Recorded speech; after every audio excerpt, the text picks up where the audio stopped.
Yeah. Hold it down. All my niggas don't focus on getting up. And we definitely gonna make it without a doubt. So, story time with a European Cup winner begins pre-season last year. And Mamadou Sakho's in the States with Liverpool. And he's late for a club meeting pre-season. Then a recovery session. So Jurgen Klopp says, you're done. Forget about it. Is Liverpool's season, and in 2017 they've lost to Swansea, Hull and Leicester, is it as good as it could have been, or could it have been better if Mamadou Sakho had been an integral part of Liverpool's defence since day one? Stevie Nicol. Hold on a second. We're talking Mamadou Sakho here. Yeah. We're not talking Franz Beckenbauer. No, but Lucas We're not talking Alan Hansen. Lucas Leiva has been playing. Is he better than Lucas Leiva? Yes, he's better than Lucas Leiva. Is he better than Lovren? Maybe he is slightly better than Lovren. It's not the point. You know, you failed to mention that towards the end of the previous season, this guy was banned for taking a substance he shouldn't have. But later cleared. So when you do that... Later cleared. When you do that, you should be on your best behaviour. You get time to think and realise how lucky you are to be doing what you're doing. And you start the season and you turn up late. Now, everybody can turn up late. I was a coach, players turned up late. Did you ever turn up late? Yes. Okay. Things can happen. You can legitimately get delayed or be late for certain reasons. But when somebody continues to do it, that's not just a coincidence. And when you choose to be late, then you're sending a message to the rest of the team that you're more important than them. So Jurgen Klopp had a decision to make, and he made the decision, and I actually agree with him.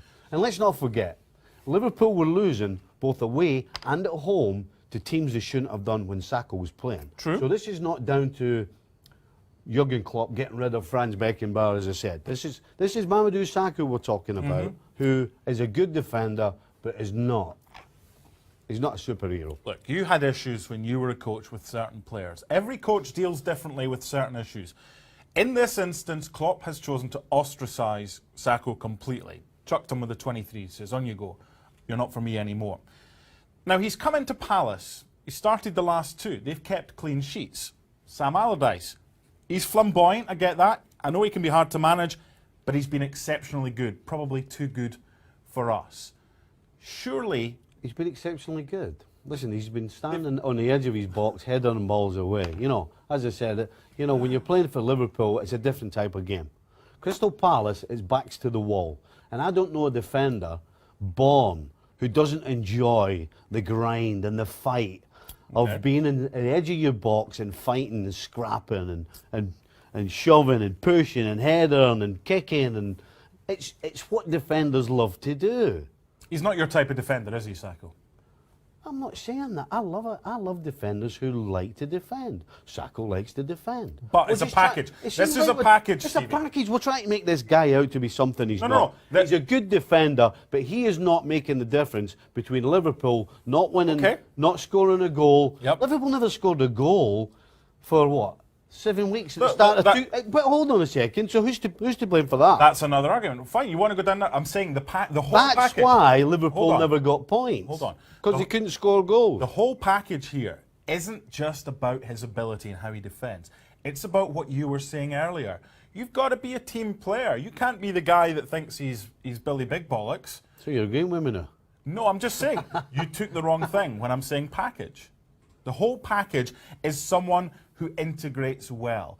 Had Klopp have sent him away for a couple of weeks, then brought him back and said, you're on your final warning. But as a result, he had to play the likes of Lucas Leiva and other guys.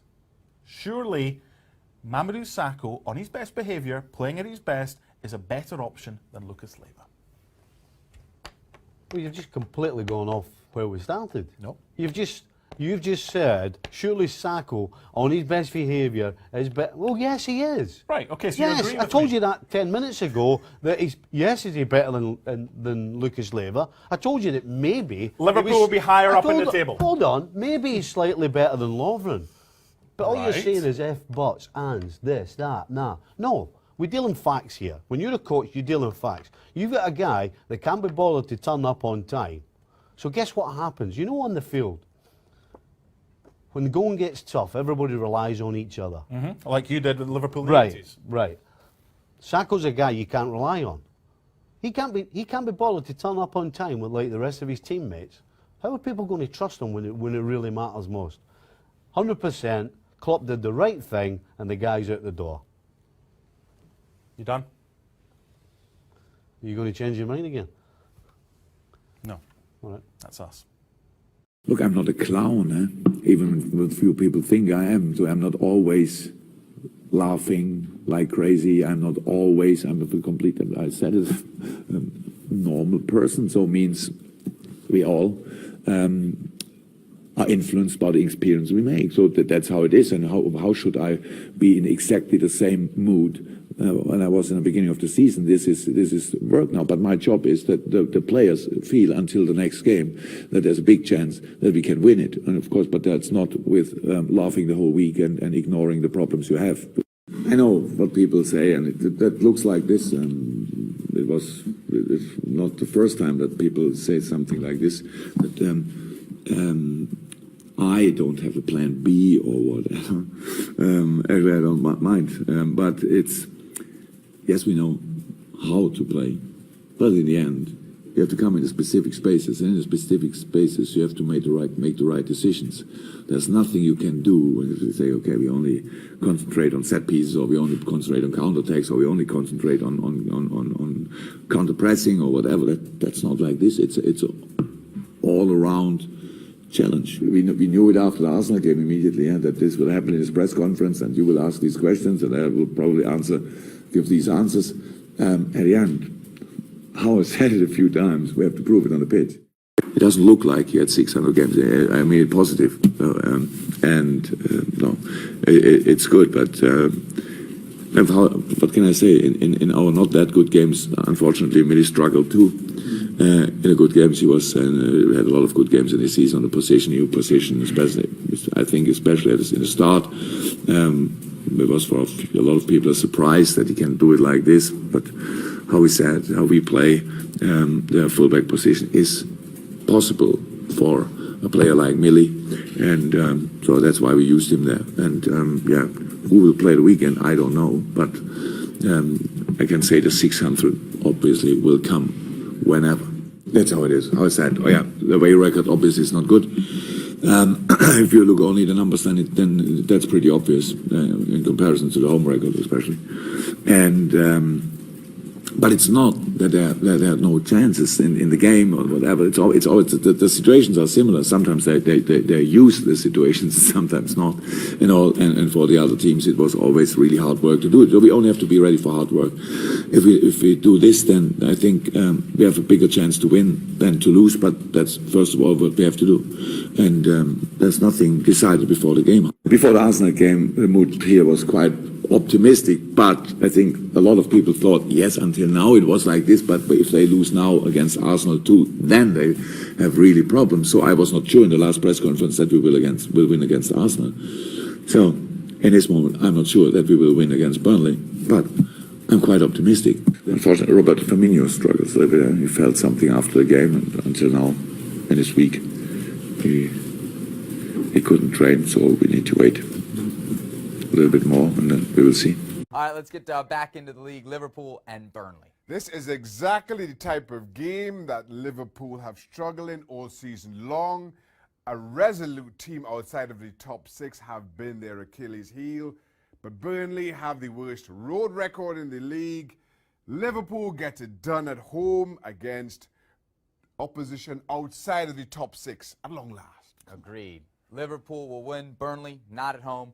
Not going to do it. All right. Stevie Nicol is joining me, and I can't think of a better person to discuss this next topic with. Stevie, not good news, though, for Liverpool. Ousmane Dembele and Christian Pulisic have admitted that they turned down deals to move to Anfield. Stevie, are you a bit surprised by this? Because this is Liverpool we're talking about, and Jurgen Klopp, which I thought would make them feel more comfortable with that move. I can't honestly say I am. Those two players are at a club which I guess in world standings, on the field certainly, are higher than Liverpool. So, you know, from a professional point of view, why would you go to a side who are not as good as the one you're already at? I would guess that's why they didn't go. But Liverpool is still, given what's going on, despite what's going on with them right now, it's still a big club. It's still got that rich history. People didn't think Manchester United would still be able to get big names, and they still did with Zlatan Ibrahimovic. Liverpool should too. If they don't finish in the top 4 of the Premier League this season, do you think they're going to struggle with getting big names to come in? Listen, I think the days of Liverpool going out and buying a big name or big names is over. The fact that they've been selling their best players over the last decade tells you that.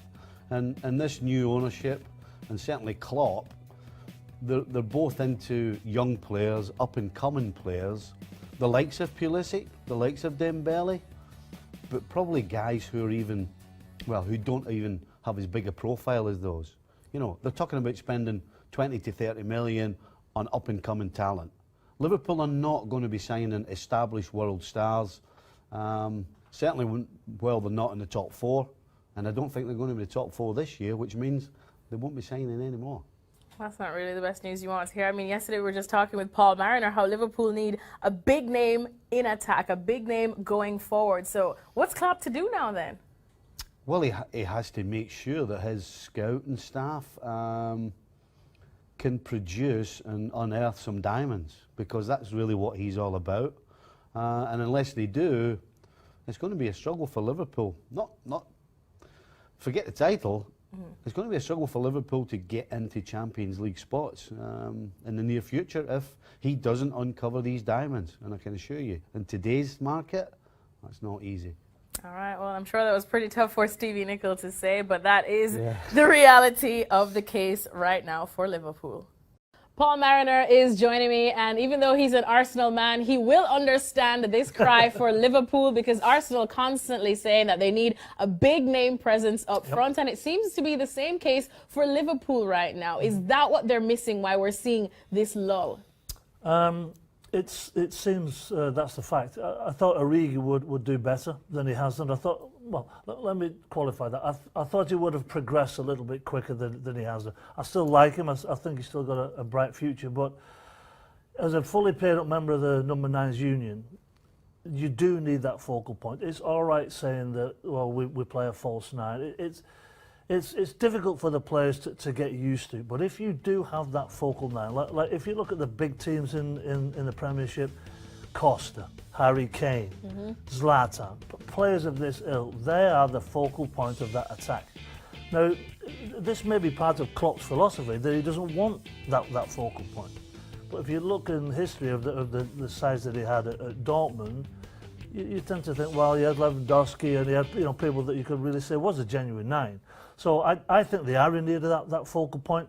When you think about the great days when Liverpool were absolutely flying with the top man Suarez playing in the 9, he took so much pressure off the likes of Daniel Sturridge. He made Daniel Sturridge such a tremendous player because he had to try and match up what Suarez was doing.